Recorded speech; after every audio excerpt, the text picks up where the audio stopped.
welcome to this presentation about the School of Pharmacy in Newcastle University.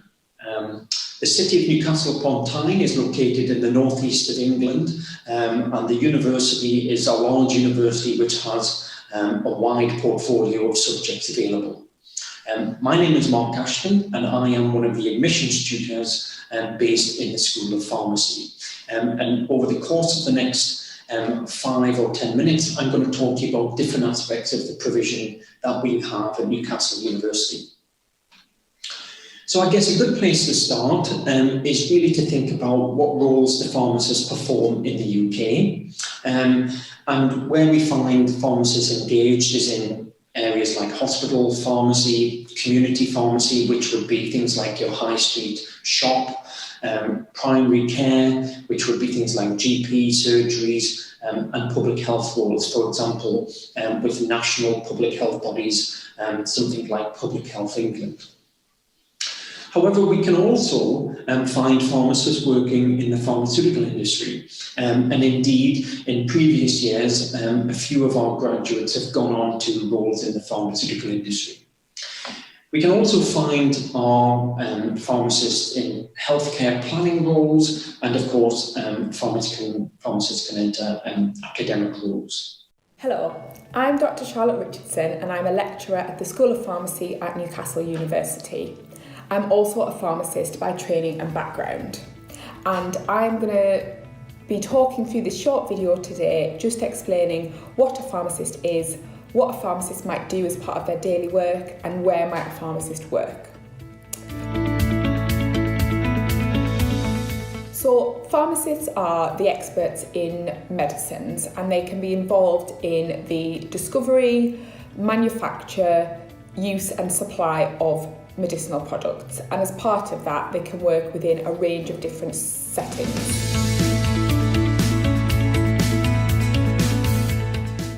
So the first sector is community pharmacies.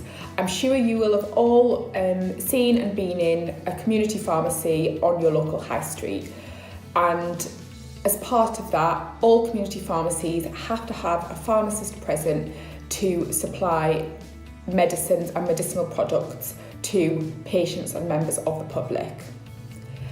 The second main sector that pharmacists work in is the hospital setting. So every hospital will have a group of pharmacists who provide pharmaceutical care to the hospital. So typically this will be in the ward setting, where each ward will normally have a pharmacist who comes on the ward, will liaise with members of the team, and will also directly speak to patients about the medicines that they have been prescribed and that they are using. The third main sector is general practice. So like you get doctors and nurses working in GP surgeries, you also get pharmacists.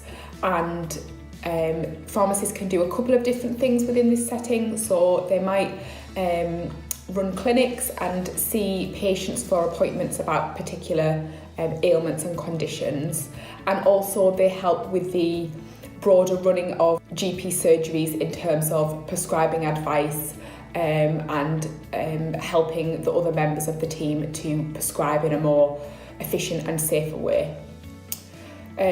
No matter which sector you work in, the skills and tasks that pharmacists do are broadly transferable.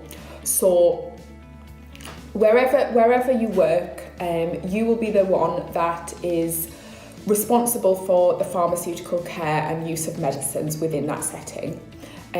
However, you never work alone, so you sit as part of a wider multidisciplinary team. So that could include pharmacy technicians, doctors, nurses, dietitians, physios, physicians associates, and whoever is part of your team, you can use the skills and training of each member to provide better care for patients.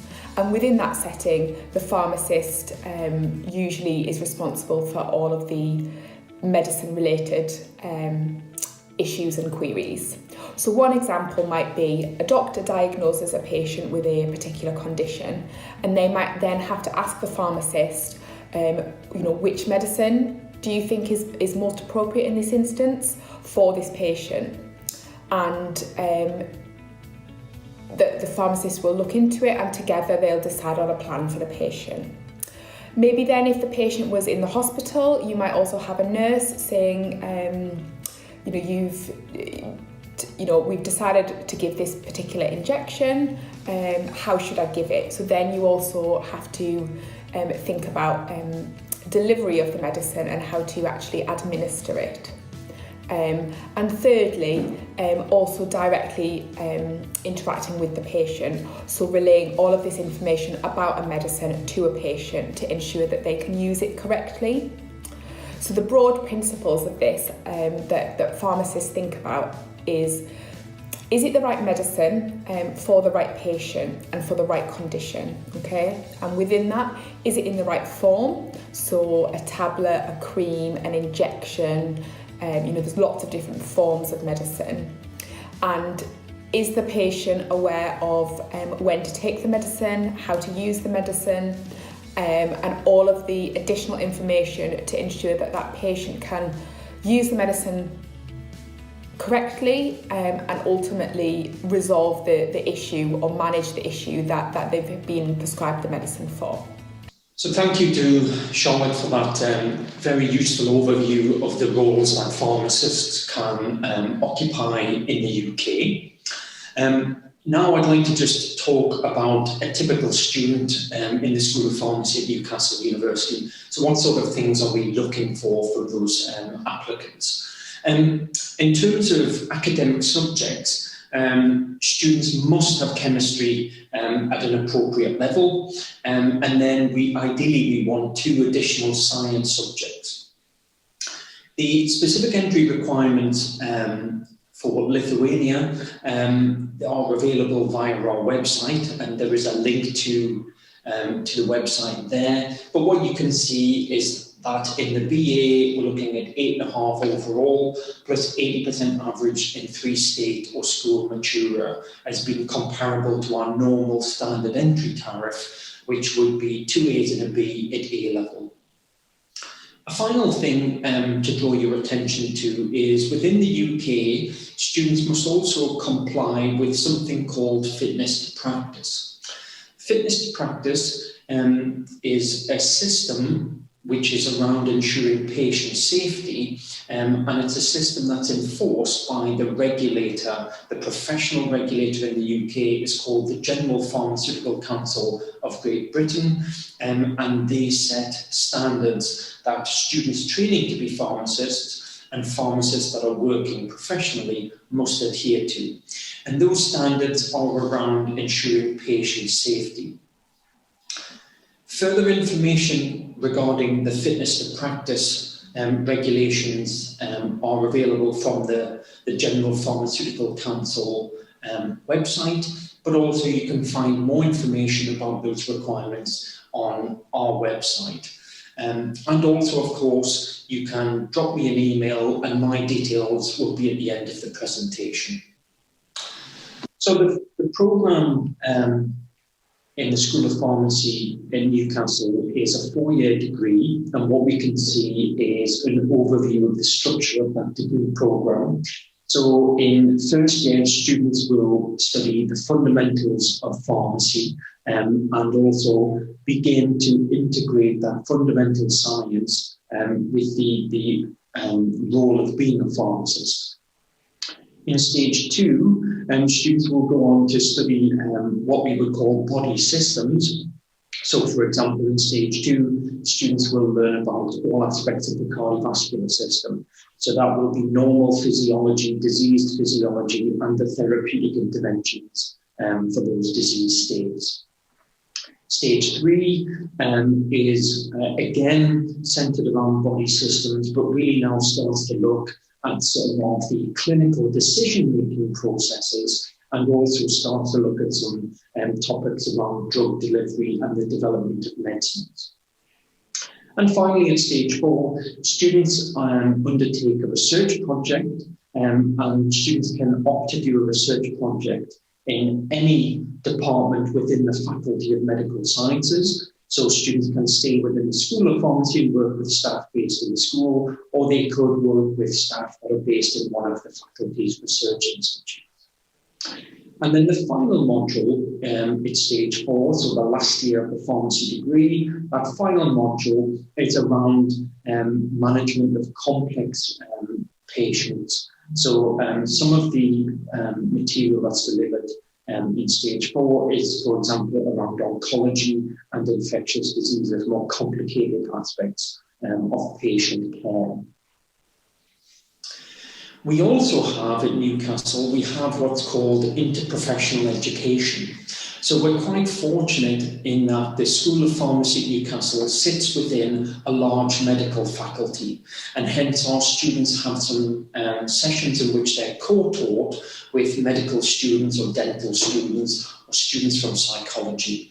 And what we've got on this slide are just some of the sessions that the students will have during the course of their 4-year degree programme. And what we can see there is they're quite varied, and the students will have sessions with a range of different healthcare professionals.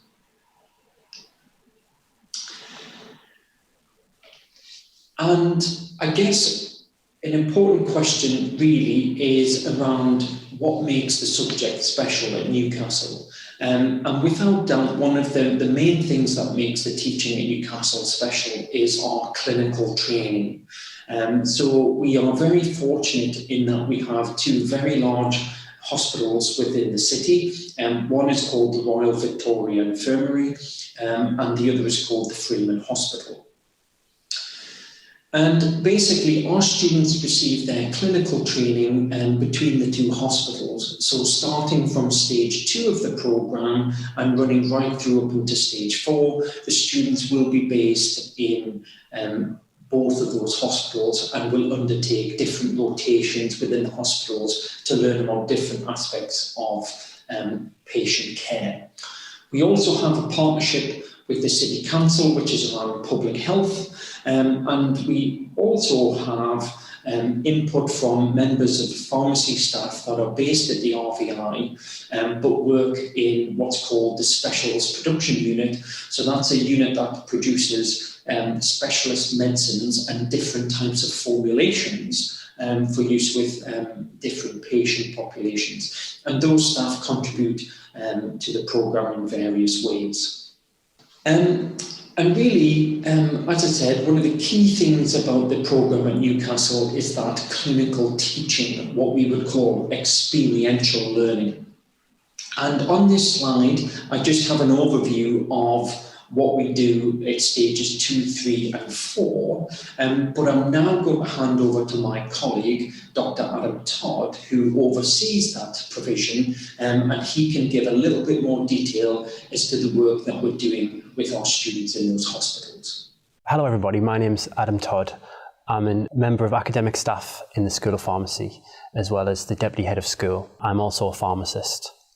So first of all, I think pharmacy is a great profession to be in. It's very broad.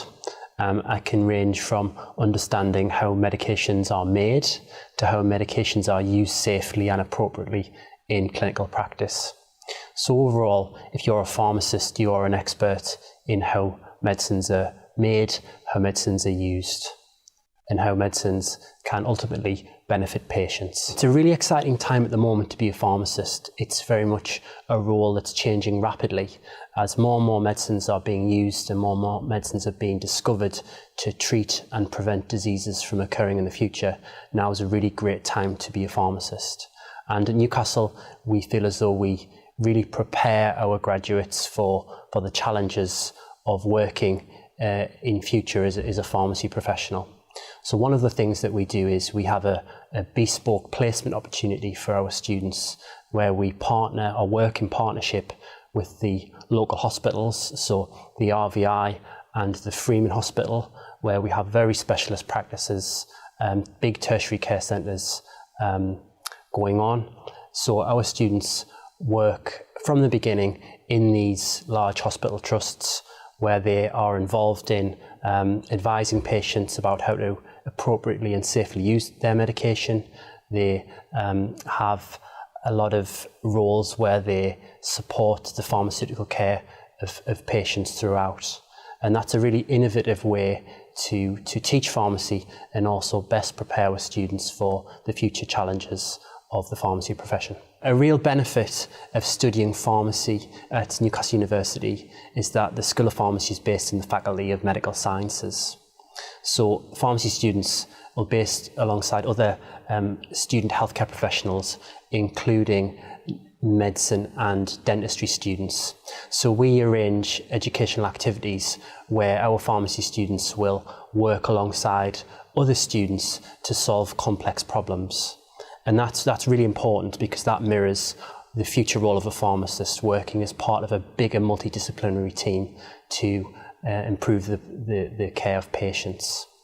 So that's a real benefit and quite a unique offer of studying pharmacy at Newcastle. Hey, my name is Andrew. I'm a third-year pharmacy student here at Newcastle University. It is a 4-year program with integrated masters, and I just wanted to show you around the building today and sort of what it's like to study pharmacy here. So let's get started. So let's start right here inside King George VI building. It is one of the oldest buildings here at Newcastle University. School of Pharmacy moved here in 2017 when I started studying here, and it is right in the center of the campus, right by the Students' Union.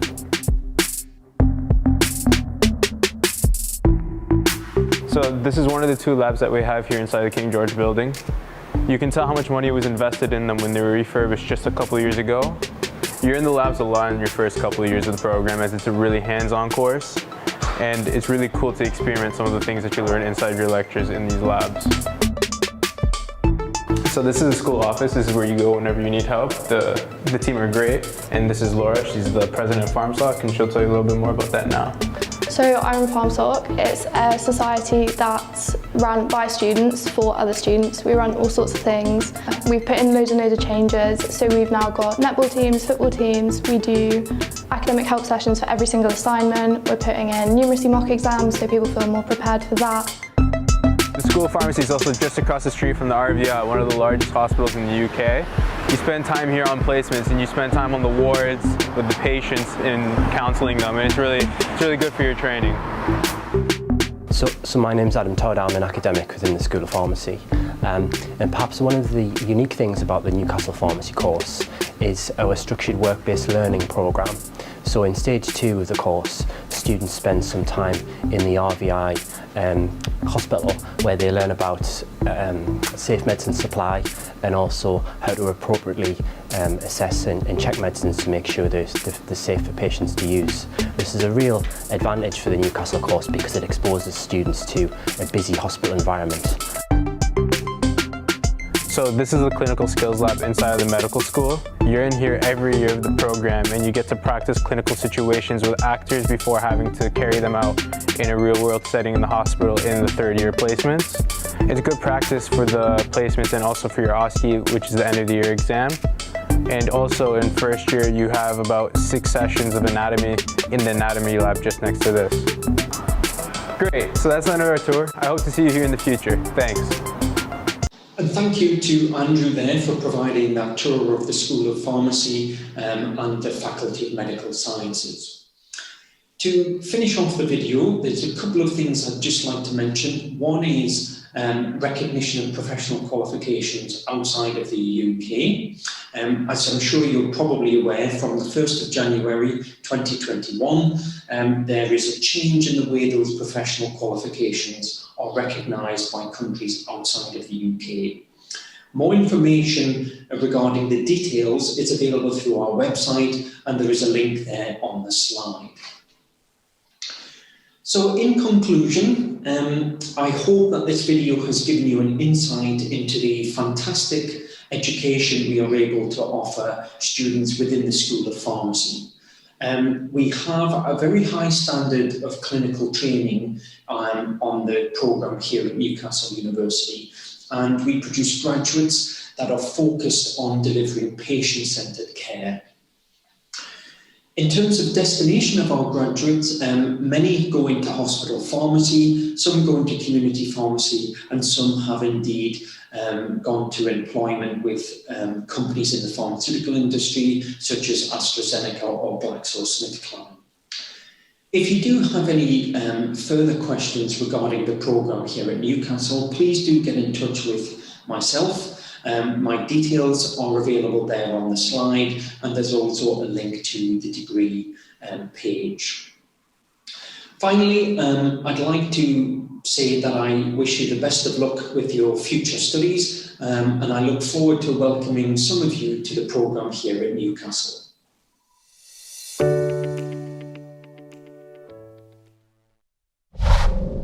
Newcastle Universitetas ir Farmacijos studijos kviečia jūs.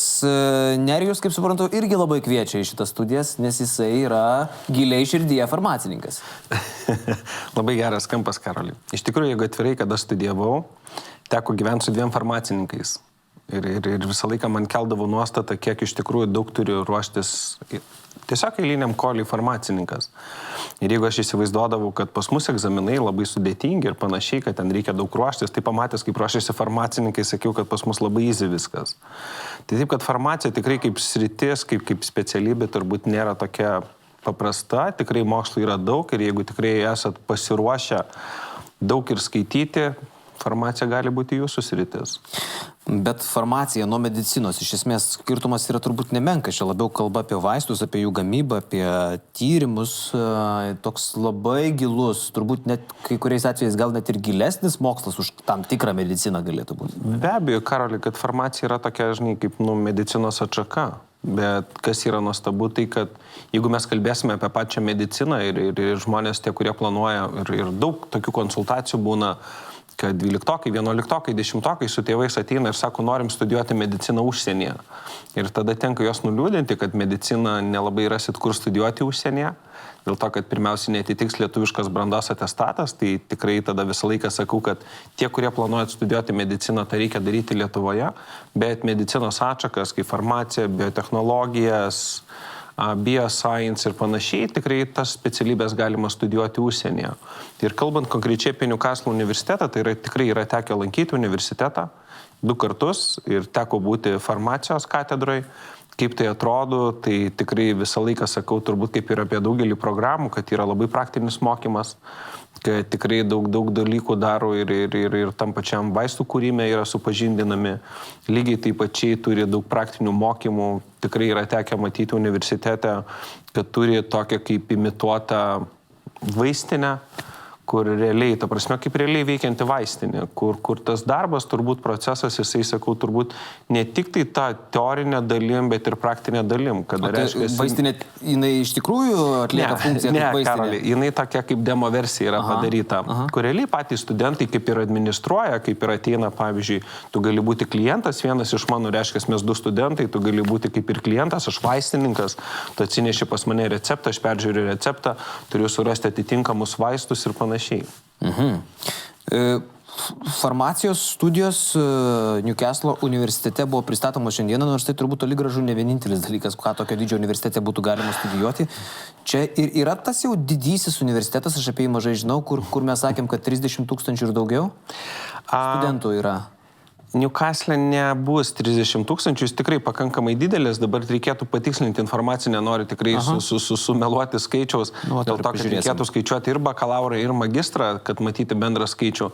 Bet apskritai apibendrintai pasakyti apie Newcastle universitetą, ką ir prieš tai sakiau, kad tarp tikrai tų, kurie ypatingai gerai mokosi ir tie, kurie kelia savo aukštus tikslus ir ieško labai stiprių universitetų. 24 000 studentų. Nu va, reiškia, panašiai buvo, kad apie 27 000 studentų buvo 2019 metais. Tai realiai, ta prasme, kadangi dar magistrai dasideda, neskaičiuojasi ne tik tai bakalauras. Tai universitetas tikrai yra pakankamai didelis ir jau skaitytųsi tarptų didesnių universitetų. Nes tipiškai, kas yra skaitomas didelis universitetas, tai kada tas skaičius yra apie 30 000. Bet Jungtiniai karalystėje pasižiūrėjęs, tai tikrai nėra, kad žiauriai daug tokių universitetų, kur virš 30 000 studentų.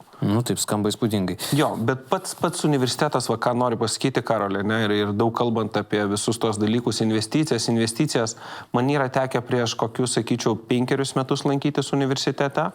Ir tada tiek informacinių technologijų reiškia, kur IT visos specialybės yra mokinamos būti fakultete, kuris tikrai atrodė modernus ir tikrai pakankamai tokią kokybišką įrangą turintis. mokytis. Ir dabar, kada lankėmės paskutinį kartą su studijų komanda pačiame universitete, aš tikrai buvau giliai sužavėtas, kad IT departamentas turi visiškai naują pastatą, su vėlgi atnaujinta įranga, aparatūra, kur tikrai dominuojančios specialybės, kas vėlgi šių dienų turbūt tos studijų programos, truputėlį nukrypstant nuo farmacijos, iš esmės yra cybersecurity. Tas, kas šiai dienai labai aktualu, reiškia, tie visi įsilaužėliai, vagiama informacija, tai tikrai pačiam universitete turi vietinį tinklą sukūrę, kur imituoja visus tos įsilaužimus, kur yra mokinami, kaip jų vengti, kaip apsaugoti duomenų bazės ir panašiai. Bet mes čia jau kalbam apie farmaciją. Tai nėra šiaip kažkas, tai yra dalykas, kuris susijęs su žmogaus sveikata, su labai sudėtingų mokslų, su vaistais, su galų gale jų gal net ir gamyba, arba bent jau cheminių medžiagų sandara ir žiniomis apie tai. Mes kalbam apie specialybę, kurioje jau tik tai ypatingai tam orientuoti žmonės galėtų būti joje ir dar gerai specialistais po to tapti. Tai aš įsivaizduoju, kad į tokią specialybę kaip farmacija patekti yra maksimaliai sudėtinga. Pataisyk mane, jeigu aš klystu. Be abejo, Karoli, visą laiką yra konkursai. Ypatingai Newcastle. Na, jo, ypatingai Newcastle. Tai prasme, nesusidarykit įvaizdžių, kad tikrai ten be protų sudėtinga. Jeigu jūs tikrai atitinka tuos keliamus reikalavimus, jūs manau, kad tikrai įstosite į universitetą. Ne, tai jeigu atitinki reikalavimus, greičiausiai, kad įstosi, bet kokio lygio tie reikalavimai yra? Tai manau, kad daugelis dalykų akademiškai gali būti labai vienodi, bet manau, kad tada didelę rolę žaidžia tas motyvacinis laiškas, apie ką bus sekanti tema, kur mano kolegė Roberta pristatinės. Jūs tobulas vedėjas. Apie motyvacinių laiškų rašymą. Idealiai pereinat nuo vieno prie kito. Mokaisi iš geriausių vis dėlto. Aukščiausias lygis. Tikrai iš geriausių mokaisi. Tai taip, kad Roberta tikrai nuosekliai paaiškins iš tikrųjų ir motyvacinių laiškų svarbą ir kaip tai įtakoja patį stojimą ir kas turėtų būti iškomunikuota motyvaciniam laiške. Nes jeigu mes kalbam apie patį stojimų procesą Lietuvoje, aš vakar truputėlį apie tai buvau užsiminęs, kad jeigu pas mane būtų 9, pas Karolį 9,1 vidurkis. Ko niekada nebūtų, grįžkim prie to paties? Moksliškai. Pabandom pafantazuoti truputėlį. Labai pafantazuoti, taip. Tai realiai Lietuvoje visi sakytų, kad Karolis akademiškai yra stipresnis ir jis turi daugiau galimybių stoti į universitetą. Tai jeigu mes kalbėsim apie studijas Newcastle universitete, tai sudedamosios dalys gali būti tokios, kad pas mane vidurkis 9, pas Karolį 10, bet mes visiškai vienodai esam vertinami akademiškai, kad tu nesi kažko labai stipriai pranašesnis už mane. Ir tada įsitraukia motyvacinis laiškas. Tai yra ta dalis, kuriame tu kalbi apie save, apie studijų programą, apie savo pasiekimus, galbūt kažkokias vykdytas veiklas, apie praktiką, kurios tu esi turėjęs. Ir tai yra tas privalumas, kurį stojimo metu tu savo gali susikurti.